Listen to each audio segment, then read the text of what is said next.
Imaginez que vous ayez été assez stupide pour construire toute votre carrière sur le mensonge, en prétendant avoir survécu à un des pièges de Jigsaw. C'est comme ça que ce menteur de Bobby a décidé de se faire de l'argent rapidement. Mais il aurait dû faire attention à ce qu'il voulait. Parce que maintenant, il va devoir en payer le prix en relevant une série de défis mortels pour de vrai. Et ces pièges sont parmi les monstruosités les plus brutales que nous ayons jamais vues dans l'histoire de la série. Je suis là pour vous expliquer les erreurs commises, ce que vous devriez faire, et comment battre tous les pièges mortels dans Saw 7. Cet écrivain en quête de notoriété est sur le point d'apprendre une sacrée leçon. Tout commence avec un homme unijambiste qui se traîne sur le sol d'un sous-sol miteux. En arrivant à l'angle, il se révèle être nul autre que notre vieil ami, le docteur Gordon, et il perd beaucoup de sang. Mais faisant preuve de vivacité d'esprit, il parvient à cautériser le moignon sur un tuyau métallique brûlant, et survit pour livrer un autre combat un jour. Avant de découvrir ce qui lui arrive, nous devons d'abord nous arrêter au milieu d'une place publique par une belle journée ensoleillée. Dans une grande vitrine, deux jeunes hommes, Brad et Ryan, se réveillent de part et d'autre d'un engin terrifiant. Leurs mains sont enchaînées, et devant eux se trouvent deux énormes lames de scie circulaires. Mais ils ne joueront pas seuls à ce jeu. Suspendue dans les airs au-dessus d'eux, se trouve cette jeune femme, Dina, qui s'avère être leur petite amie à tous les deux. C'est alors que Billy la marionnette arrive sur son tricycle tel l'animateur d'une mauvaise émission de speed dating. Alors que les deux autres crient à l'aide, il leur explique qu'ils vont avoir un choix à faire. Une fois le chronomètre lancé, ils n'auront qu'une minute pour soit pousser les scies l'un vers l'autre, soit sacrifier leur soi-disant petit ami qui ne faisait que se servir d'eux en fait. Étant donné qu'ils n'ont que 60 secondes jusqu'à la fin, Dina les encourage immédiatement à s'entretuer. Et ça marche presque, parce que Brad se prend une vilaine blessure à la poitrine. Mais ça ne dure pas, parce que les deux gars finissent par comprendre ce qu'elle est en train de faire, et ils décident qu'ils sont tous les deux prêts à redevenir célibataires. Ils lâchent leur prise et ramènent la scie au milieu, juste au moment où la fille commence à descendre. Et elle se fait brutalement couper en deux de quelques centimètres à la fois, devant une foule entière de civils horrifiés. Ok, j'ai déjà entendu parler de ruptures difficiles, mais là, c'est vraiment excessif. Maintenant, comme dans tous les pièges de Jigsaw, la clé pour survivre ici est de regarder au-delà de la machine terrifiante et de comprendre la véritable menace. Et celle-ci est en fait une solution facile, du moins pour les deux gars. Leur situation me rappelle un dilemme éthique appelé le dilemme du tramway, qui, si vous ne le connaissez pas, dit qu'un train en marche se dirige vers 5 personnes attachées aux voies. Vous voyez sûrement de quoi je parle. Vous vous tenez à côté d'un levier qui pourrait envoyer le train sur une autre voie où une seule personne est attachée. Mais le devriez-vous? Tirer le levier signifie sauver 5 personnes, mais vous provoquez activement la mort de l'autre personne. Les gars ont le choix. Soit ils poussent la scie et causent la mort de quelqu'un d'autre, soit ils ne font rien et laissent le sang sur les mains de Jigsaw. Quand on voit les choses sous cet angle, je dirais qu'ils ont fait le bon choix. Mais il existe une troisième option secrète, qui consiste à essayer de tricher et de tous les sauver. Pour ça, commençons par regarder à l'intérieur du piège et essayons de nous en sortir. Dina ne peut rien faire, mais sous un certain angle, il semble possible pour un des gars de manipuler son corps de la bonne manière et d'utiliser la scie pour couper la chaîne attachée à ses hanches.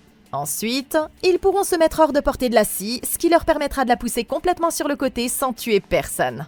Leur seul autre espoir est que les spectateurs trouvent un moyen de les libérer. Et vu que cette dame semble être la seule à avoir fait une tentative, autant commencer à planifier vos funérailles. Avec un peu de chance, ces vitrines sont en verre trempé, comme celles qu'on trouve dans les magasins. Il est plus résistant que le verre ordinaire, mais il peut quand même être brisé par une force d'environ 100 mégapascales. Il suffit d'avoir de quoi l'éclater. Et cette place regorge de skateboards, de pierres et d'outils de construction parfaits pour ce travail.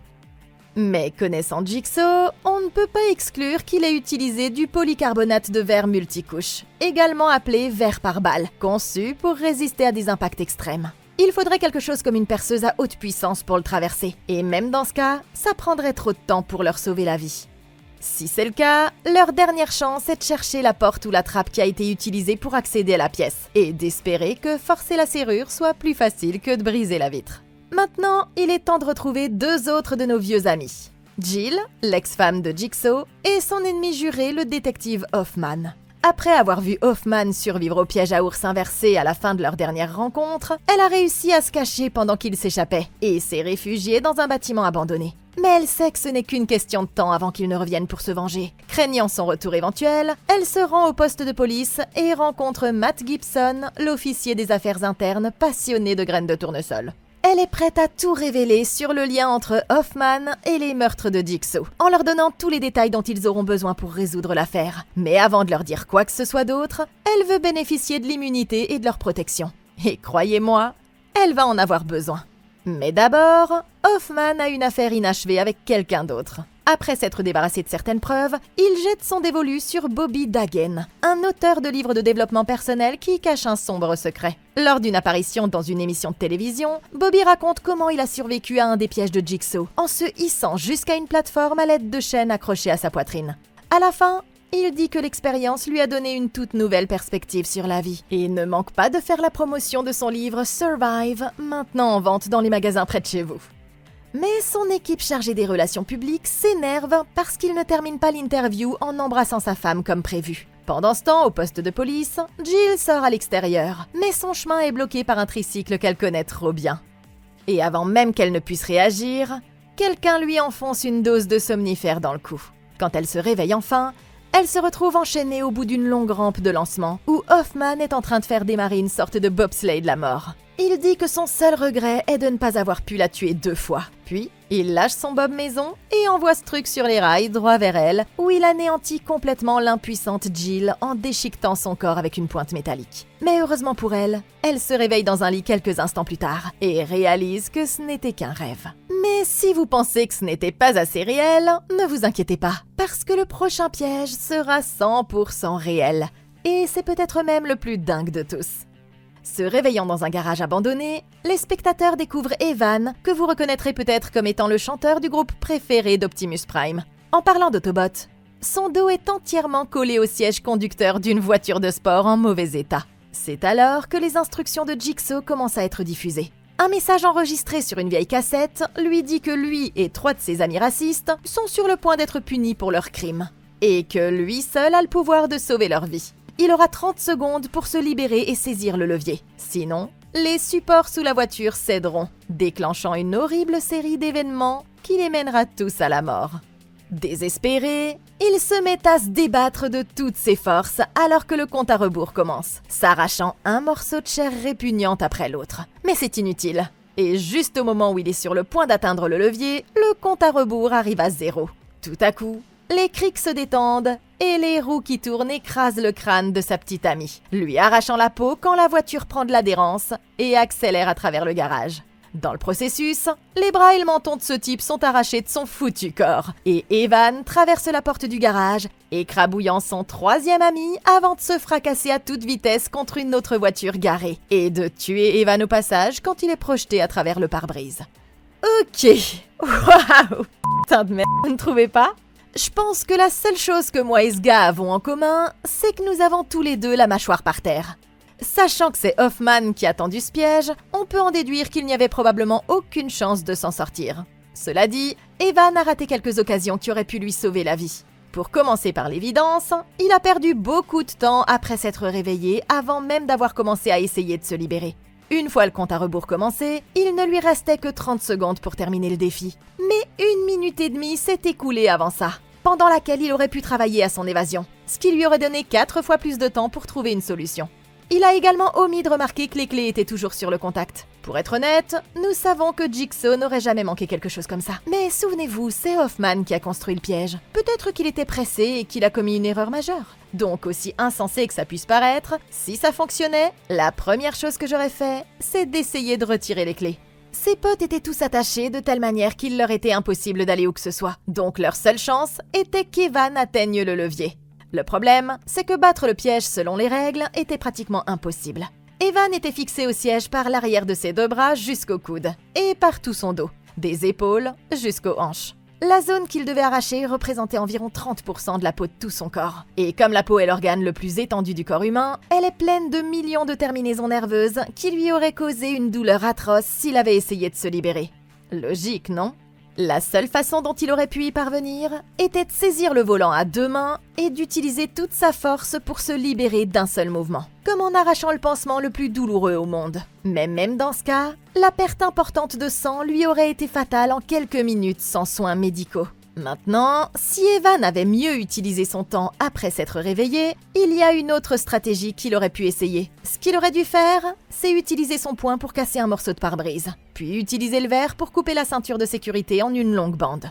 En utilisant la ceinture de sécurité, il aurait pu former une boucle et la jeter autour du levier, puis l'utiliser pour tirer la poignée avant que le temps ne soit écoulé. Dans le cadre de son programme de relations publiques, Bobby participe à un groupe de soutien avec un ensemble d'autres survivants de Jigsaw, où une femme raconte comment elle a été forcée de jeter son mari violent dans un fossé rempli de tondeuses à gazon renversées, répandant son sang sur un tas de jolis petits nains de jardin. Pour elle, le très radical plan d'auto-assistance de Kramer s'est avéré être un succès, lui permettant de redécouvrir la vie. Mais une autre survivante, Simone, voit les choses un peu différemment. Elle s'est coupé le bras pour vaincre son adversaire Eddie au cours d'un piège dans Saw 6. Simone n'est pas très satisfaite que l'expérience la plus traumatisante de leur vie soit utilisée pour promouvoir un livre. Mais il le vend quand même. Et le vieux Bobby se lève pour prononcer un autre discours inspirant sur la façon de relever la tête après 4 ans, cette fois en exhibant ses muscles et en embrassant sa femme. Eh bien, quelqu'un l'apprécie tellement qu'il décide de lui faire une standing ovation. Et il s'avère que ce n'est nul autre que notre pote Doc Gordon qui lui adresse un merci extrêmement ironique avant de quitter la salle. Déconcerté, son meilleur ami et manager Cale l'interroge sur le type après la réunion. Mais Bobby le rassure en lui disant que le médecin est inoffensif. En fait, il est tellement confiant qu'il décide de marcher seul jusqu'à sa voiture. Et ça, mes amis, c'était sa plus grosse erreur. Quand il arrive à la voiture, il est surpris de constater que sa femme semble avoir disparu. Et tout à coup, un agresseur masqué et cagoulé l'attrape par derrière et le met KO. Au poste de police, Gibson reçoit un appel de son partenaire Rogers à propos du nouveau piège qu'ils viennent de trouver dans le garage, et il se précipite rapidement sur place pour vérifier. Ce n'est pas la première fois qu'il s'occupe d'une affaire de Jigsaw, mais quelque chose dans celle-ci semble différent. Et pendant qu'il essaie de comprendre ce que c'est, son collègue trouve quelque chose d'encore plus inquiétant dans les toilettes. Posé sur le sol, le piège à oursin versé d'Hoffman est là, et un message est écrit sur le miroir. Gibson, voyez par vous-même. Quant à Bobby, il finit par se réveiller et découvre qu'il est piégé dans une grande cage cylindrique avec le titre de son livre Survive écrit en toutes lettres au fond. Il commence immédiatement à tenter de se libérer en donnant des coups de pied. Mais c'est alors qu'une télévision dans le coin de la pièce commence à diffuser son message. Et on apprend qu'il n'a été qu'un imposteur pendant tout ce temps. Sur la cassette, Jigsaw le met au défi en lui reprochant d'avoir menti sur sa prétendue évasion. Mais ce soir, le moment est enfin venu de réaliser ses rêves. Grâce aux images de la caméra de sécurité, l'homme découvre que sa femme Joyce a également été faite prisonnière, et il ne dispose que d'1 heure pour la sauver, tout en relevant une série de défis brutaux. À ce moment-là, les lumières s'allument, et Bobby est soulevé tout à coup dans les airs, suspendu au-dessus d'un sol couvert de pointes métalliques acérées. Il tend la main au-dessus de sa tête, attrape une poignée dont la fonction lui échappe, et tire dessus avec force. Mais le sol de la cage s'abaisse, et le laisse suspendu par le bout des doigts. Un faux mouvement et il sera transformé en gruyère. Mais il réajuste sa prise, s'accroche et commence à balancer la cage entière d'avant en arrière jusqu'à ce qu'il ait pris suffisamment d'élan pour éviter les pointes en se lançant dans les airs avant d'atterrir en toute sécurité sur le sol en béton.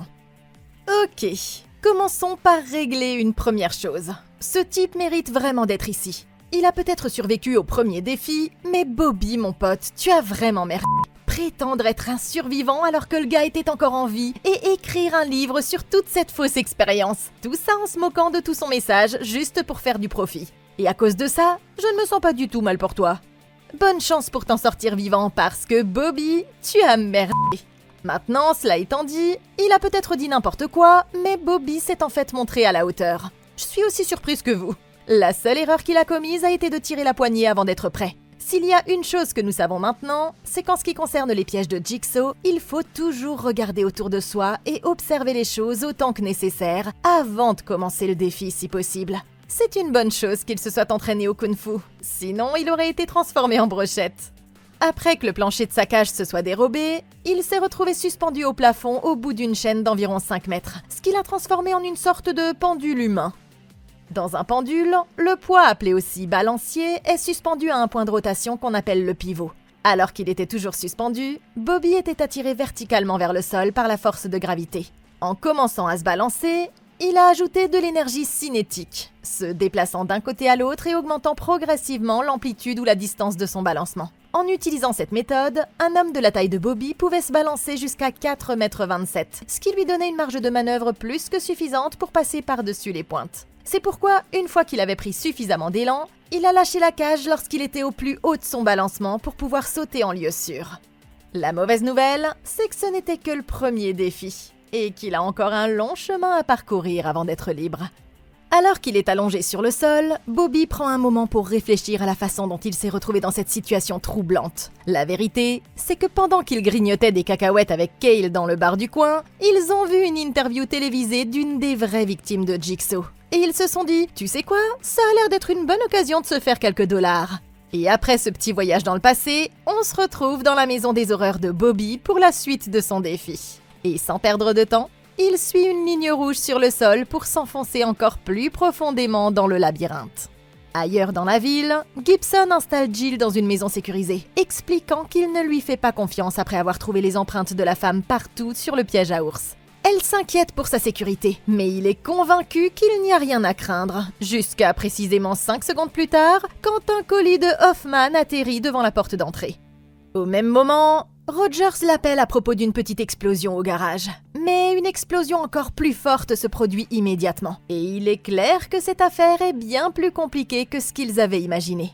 En écoutant l'enregistrement, on entend un message de Hoffman directement adressé à Gibson en personne, dans lequel il propose un marché. Livrer Jill et les meurtres cesseront, ou continuer à la protéger et le jeu continuera.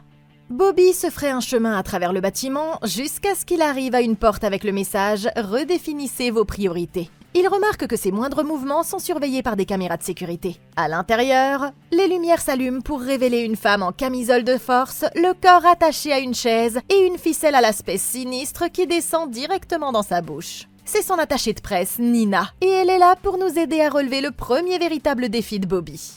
La cassette explique que le thème de ce piège est le cercle du silence, soit ne dites pas de mal. Et quand le chronomètre démarre, il aura 1 minute pour trouver la clé. Vous voulez savoir où se trouve cette clé? Elle est attachée à un hameçon enfoncé dans le ventre de Nina. Et, ah oui, chaque son qu'ils émettront fera accélérer le chronomètre. N'est-ce pas un petit rebondissement amusant? Obtenir la clé libérera Nina. Mais si le temps imparti s'écoule, ces 4 pointes métalliques lui transperceront le cou. Et maintenant qu'ils connaissent les règles, il est temps que le jeu commence. Nina se met immédiatement à hurler à plein poumon dès que le jeu commence. Mais Bobby la calme rapidement en lui rappelant qu'ils ne doivent pas faire trop de bruit. Bien sûr, ça ne dure que jusqu'à ce qu'il commence à tirer sur la ficelle, parce qu'il est assez difficile de rester silencieux quand un crochet en métal rouillé remonte dans votre œsophage. Il utilise ses 2 mains pour tirer de toutes ses forces et s'acharne sur ce fil dentaire de la mort avant de finalement réussir à le sortir et à lui faire tomber les amygdales en pleine figure. Mais il est déjà trop tard. Et avant qu'il n'ait le temps de déverrouiller l'appareil, le compte à rebours atteint 0 et les 4 pointes se referment sur son cou pour la tuer. Ok, on dirait que Jigsaw lui fait relever une série de défis dans le but de sauver ses employés. Maintenant, il pourrait continuer à essayer de les sauver, mais réfléchissez à ceci. Le but ultime de Bobby est de sauver sa femme. Et chaque seconde qu'il perdra sur un autre défi ne fera que la mettre davantage en danger. Alors au lieu de ça, il pourrait opter pour l'option extrême du karma négatif et commencer à précipiter ces personnes vers la mort aussi vite qu'il le pourra. Par exemple, pour Nina, il aurait pu commencer à crier très fort dès que le chronomètre aurait commencé. Ce qui l'aurait fait échouer au défi, elle serait morte, la porte se serait ouverte sur la pièce suivante, et il aurait pu continuer à sauver sa femme avec plusieurs minutes supplémentaires en réserve. C'est pas joli, mais parfois, la seule façon de déjouer un génie aussi fou que Jigsaw est de prendre des décisions si stupidement brutales que même lui ne s'y serait pas attendu. Mais bon, d'accord, très bien, peut-être qu'il voulait la sauver. Eh bien, bonne chance mon pote, parce que comme à la casse, c'est une autre mission qui est presque impossible. Pour que Bobby puisse attraper la clé, il devait enfoncer ce crochet dans près de 45 cm de tissu extrêmement délicat, rempli d'artères vitales, de milliers de récepteurs de la douleur et avec des points de blocage des voies littéralement constitués de muscles. En plus de tout ça, il ne pouvait émettre qu'un bruit aussi fort qu'un chuchotement ou un maximum de 20 à 30 décibels. Maintenant, pour que le piège fonctionne, il a utilisé ses 4 microphones pour capter le son. Nous pourrions essayer de chercher un objet pointu quelque part dans la pièce et l'utiliser pour couper les câbles reliant les microphones. Le problème, c'est que nous n'avons que 60 secondes pour le faire. Attaquer le cadenas lui-même pourrait fonctionner, mais il faudrait que ce soit un bon coup, parce que faire trop de bruit ferait échouer le défi. Donc, si ça ne marche pas, alors la dernière chose que j'essaierais serait d'assommer Nina. Ensuite, nous pourrons retirer la clé sans qu'elle fasse trop de bruit ou ressente la douleur. C'est peut-être pas l'approche la plus civilisée, mais je suis sûre qu'elle le remerciera plus tard si tout ça leur permet de survivre tous les deux. Après avoir exprimé quelques frustrations, Bobby suit attentivement le chemin qui mène à la porte suivante, où il est surpris de trouver un exemplaire dédicacé de son livre posé sur un bureau. Ce qui est encore plus surprenant, c'est le nom du destinataire de la dédicace, John Kramer en personne. Et c'est alors que Bobby se rend compte qu'ils se sont déjà rencontrés. Lors d'une de ses nombreuses séances de dédicace, John s'est présenté en personne pour faire comprendre à ce type qu'il était sur sa piste. Mais à l'époque, il ne savait pas qu'il était assis devant le vrai Jigsaw.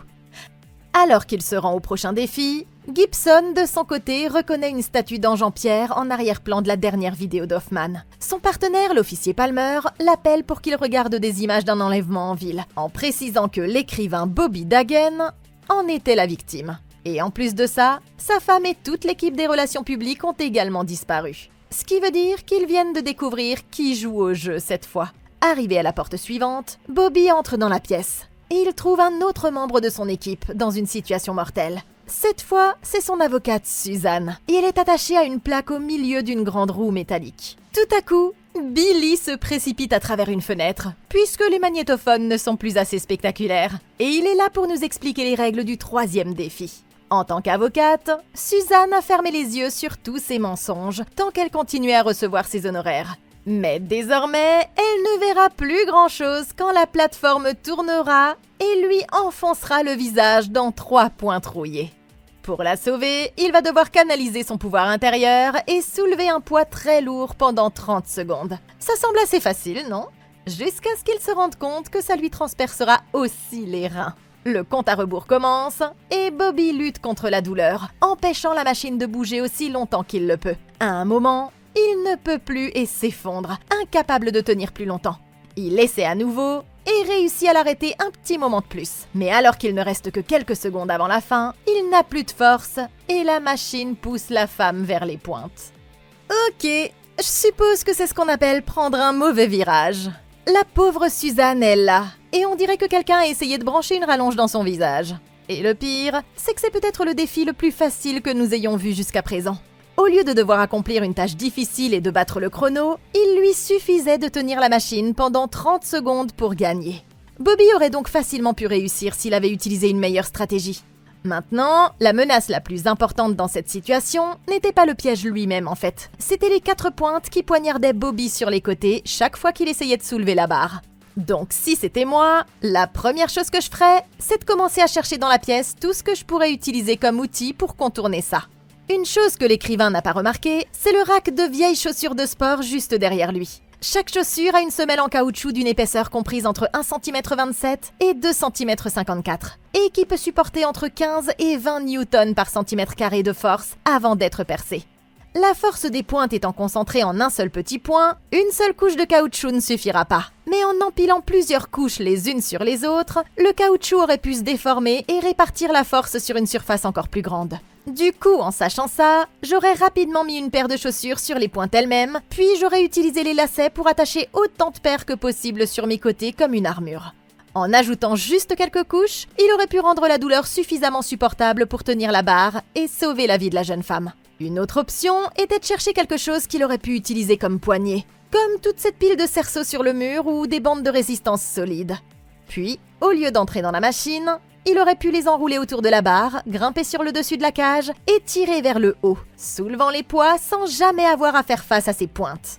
Ce ne sont là que quelques possibilités que Bobby aurait pu essayer à la place, mais il était tellement concentré sur le danger qu'il a paniqué et a raté sa chance. Et c'est quelque chose qu'il va devoir changer, parce que les prochains défis seront encore pires que les autres.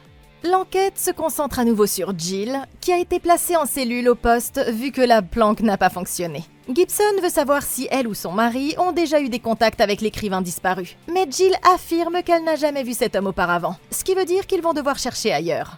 Au même moment, ils reçoivent un autre message d'Hoffman leur demandant de voir au-delà du carrefour pour nettoyer la ville. Quoi que ça veuille dire, au moins Gibson semble déjà savoir de quoi il parle, et ils se précipitent tous les deux là où l'officier pense qu'il se cache. Le prochain arrêt de Bobby le mène au bout d'un long couloir sombre, et dès qu'il entre, la porte claque instantanément derrière lui. Quand les lumières s'allument, il se rend compte qu'il manque la plus grande partie du sol du couloir, et qu'il n'y a rien d'autre qu'une chute mortelle vers le sous-sol. Tout au bout se trouve son meilleur ami Cale, avec un bandeau métallique attaché sur le visage. L'homme commence immédiatement à paniquer lorsque Bobby lance l'enregistrement. Et il entend Jigsaw expliquer les règles du défi. Comme Cale fait toujours ce que son ami lui dit de faire, il devra écouter attentivement ce que dira l'écrivain afin de l'aider à traverser les planches en utilisant uniquement ses instructions. En même temps, Bobby devra atteindre la clé de son côté du couloir. Et s'ils n'y parviennent pas à temps, alors son meilleur ami devra en payer le prix. Les garçons commencent leur défi de parcours les yeux bandés. Bobby se déplaçant le long du mur en criant des instructions à Cale alors qu'il manœuvre prudemment sur les planches. Au début, ça se passe étonnamment bien, mais le chemin devient plus périlleux à chaque pas qu'ils font, jusqu'à ce que tout à coup, une des planches se casse et envoie Cale plonger vers sa mort. Heureusement, il parvient à se cramponner à sa vie. Et Bobby se jette littéralement de l'autre côté d'un énorme vide quand il réalise qu'ils n'ont plus beaucoup de temps. Il arrive à la clé et parvient à l'attraper au moment où Cale se remet sur pied. Mais il ne reste que 9 secondes. Et son seul choix est de jeter la clé directement dans les mains de son ami. Il lui dit de se préparer et la lui lance. Mais elle rebondit directement sur son torse avant de lui passer entre les doigts quand le décompte arrive à 0. Et au moment même où il réalise qu'il est foutu, il est brusquement hissé dans les airs par un câble d'acier, l'étranglant alors qu'il se balance au-dessus du vide. Ok, vous savez, ça n'a jamais été facile de voir deux meilleurs amis être entraînés dans des directions opposées. Bobby n'a pas vraiment rendu service à son pote non plus. Je veux dire, bien sûr, Cale ne pouvait pas bouger de là avant de déclencher le chronomètre. Mais Bobby avait tout ce temps pour regarder autour de lui. Et une fois que vous voyez la clé qui pend là-bas, votre plan devrait être de commencer à vous déplacer vers elle à la seconde où vous lancez la bande. Ça lui aurait donné 1 minute supplémentaire avant que le chronomètre ne démarre, pendant laquelle Jigsaw expliquait encore les règles. Et ça leur aurait donné 2 fois plus de temps pour relever le défi. Et il aurait alors pu se concentrer uniquement sur les instructions à donner à Cale. Maintenant, en ce qui concerne ses indications, c'est là que Bobby a encore une fois tout fait rater. Parce qu'il l'a mené droit dans un piège, alors qu'il lui suffisait de jeter un coup d'œil au parcours pour le voir se profiler. Quand il a atteint la deuxième corniche, Cale a eu le choix entre 2 itinéraires. Celui de gauche était beaucoup plus court, ce qui laissait penser qu'il leur ferait gagner du temps. Mais il suffit d'avoir des notions de physique pour comprendre pourquoi c'était dangereux. Quand Cale passe au-dessus du vide, il est naturellement attiré vers le bas par la force de gravité qui s'applique directement à la planche. En physique, on appelle ça la contrainte. Un homme américain pèse en moyenne 90 kg. Et le bois, comme le pain, a généralement une résistance à la flexion d'environ 500 bars. Mais la quantité de contrainte causée par Cale qui se tient dessus change en fonction de la quantité de matériaux nécessaires pour répartir le poids. Toutes ces planches ont la même longueur et la même épaisseur, donc la seule variable est leur largeur. Pour supporter son poids en toute sécurité, il faut que la planche fasse au moins 30 cm de large. Et quand on regarde la planche vers laquelle Bobby l'a orientée, on se rend compte qu'elle n'était clairement pas assez large pour le soutenir. Si Bobby avait été attentif, il aurait pu éviter ce piège évident, ce qui leur aurait fait gagner beaucoup de temps et aurait peut-être sauvé la vie de Cale. Dans la rue, Gibson et son partenaire s'introduisent dans le bâtiment abandonné où Hoffman aurait enregistré ses vidéos. C'est bien le même endroit, mais il n'y a aucune trace de lui. C'est alors que Rogers demande comment il a su où aller. En vérité, quand Gibson n'était qu'un bleu, il s'était fait agresser par un clochard armé d'une bouteille exactement à cet endroit. Il s'était fait tabasser si méchamment qu'il avait bien failli y rester, jusqu'à ce qu'un jeune inspecteur nommé Hoffman vienne lui sauver la vie. Mais même si l'homme s'était rendu, Hoffman lui avait tiré dessus 3 fois de sang-froid. Gibson l'avait dénoncé pour brutalité injustifiée, mais ils avaient fini par promouvoir Hoffman, ce qui l'avait amené à travailler aux affaires internes. Depuis, les 2 hommes n'ont jamais cessé d'être en conflit, et le détective a toujours promis qu'un jour il ferait regretter cette décision à l'officier Gibson. Quant à l'agresseur sur lequel Hoffman avait tiré, c'était un patient de l'hôpital psychiatrique de Clear Down, qui a été fermé il y a de nombreuses années et est resté abandonné depuis. Gibson se précipite alors pour enquêter sur l'hôpital et il demande à son partenaire de garder un œil sur Jill jusqu'à son retour. Dans le labyrinthe, il reste moins de 20 minutes à Bobby quand il arrive au lieu du défi suivant.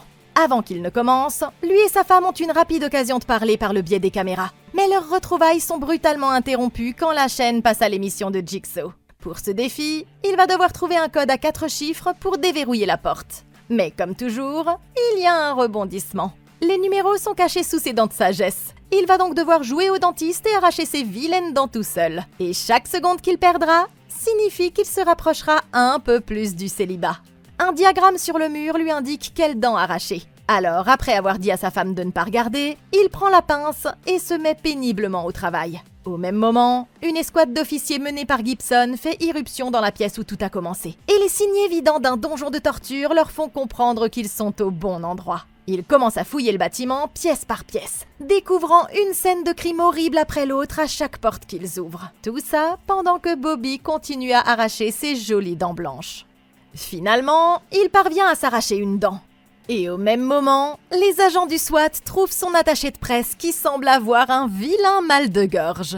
Alors que Bobby se prépare pour le deuxième round, Gibson reçoit un appel de sa partenaire au poste qui lui dit qu'elle a retracé le dernier message jusqu'au garage où ils ont trouvé le piège du derby de démolition.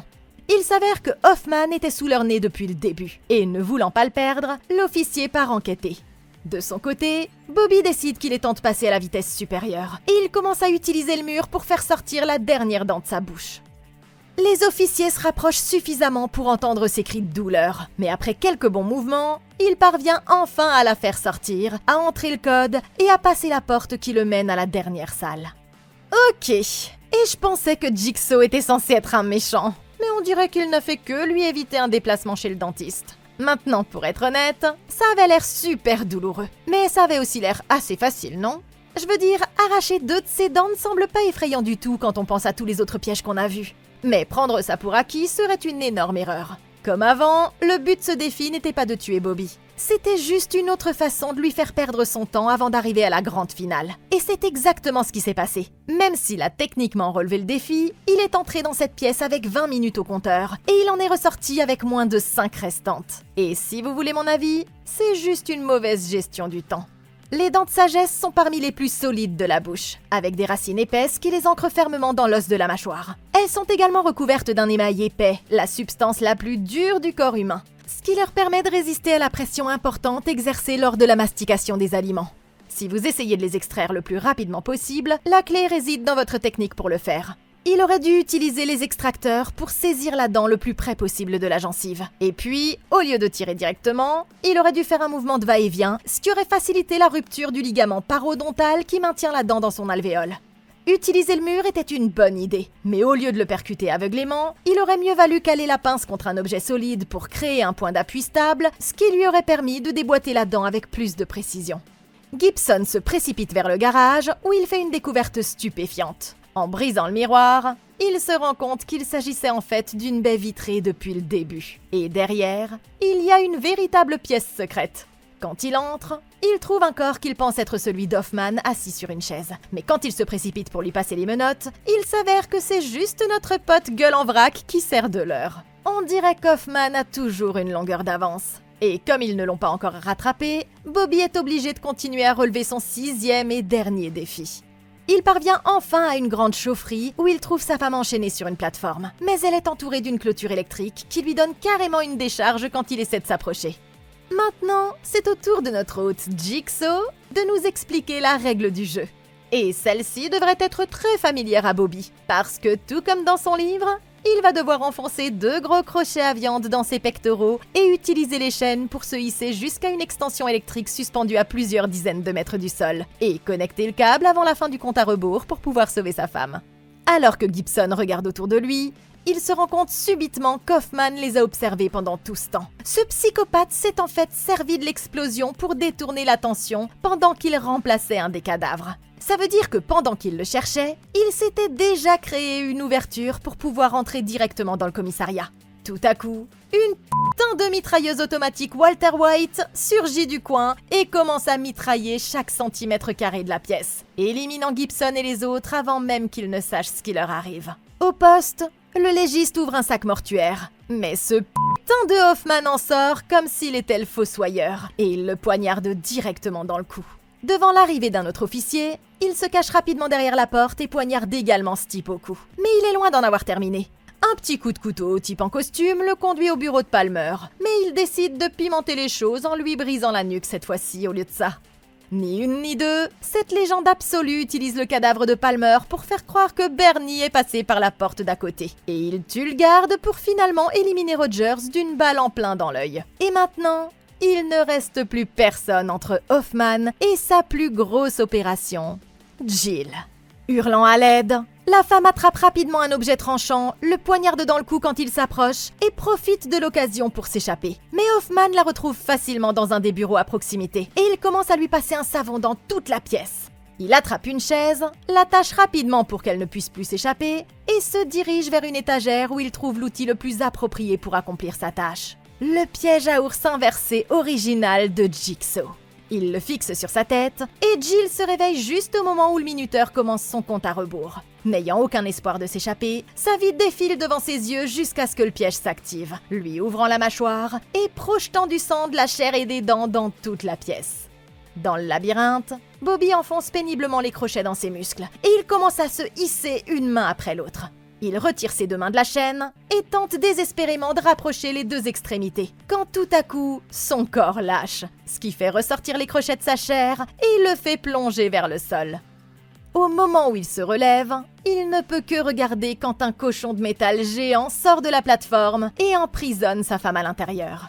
Tout à coup, une énorme explosion de flammes entoure la cage et elle est lentement grillée vivante alors que la température à l'intérieur fait littéralement fondre la chair sur ses os. Tandis que Bobby gît là, complètement abattu, Hoffman quitte la station et met le feu à son atelier, pensant qu'il a presque gagné. Mais c'est alors qu'une escouade de 3 attaquants masqués et armés s'approche furtivement et l'assomme. Derrière le masque se cache nul autre que ce bon vieux Doc Gordon, qui a depuis toujours aidé secrètement Jigsaw dans ses plans. Sa dernière mission était de surveiller Jill et de se venger si quelque chose lui arrivait. Et donc, après avoir attrapé Hoffman, il le ramène dans la salle de bain où tout a commencé, l'y enchaîne et lui enlève même la scie à métaux en le laissant pour mort. Mais si nous savons une chose sur Hoffman ici, c'est qu'il ne reste jamais mort très longtemps. Saw 7, Saw 3D, Saw chapitre final. Quelle entrée en matière honorable pour la franchise Saw. Et l'héritage de notre John Kramer se perpétue encore pour un temps. J'adore les jeux de la mort quand on les fait ici. Alors dites-moi dans les commentaires si vous auriez fait les choses différemment. Merci beaucoup d'avoir regardé. Laissez un like, abonnez-vous et consultez la playlist de Comment battre pour d'autres vidéos comme celle-ci. Je suis là pour vous. Moi, je vous retrouve dans la prochaine vidéo. Et d'ici là, passez une excellente journée!